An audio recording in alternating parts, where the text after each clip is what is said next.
Ako po si Jerome, operator po ng DTF printer dito sa Share Planet Divisoria. As of August 7, ginamit ito ng 6 days na may total meters na 123.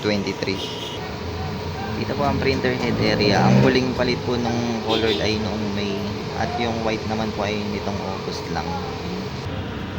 Ito po ang wiper at tapping na may 80% good condition. Head clean.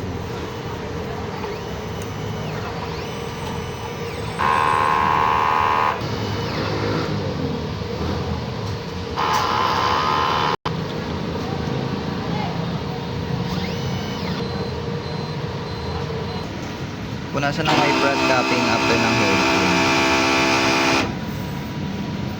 Ito po ang nozzle check po naman po. Ink system, tama lang ang level. Waste tank nakaka-dispose lang na isang araw. Ang damper po ng colored ay hindi pa napalitan at ang damper ng white ay pinalitan noong May. Ito po ang EBR at wala naman po kaming ground wire.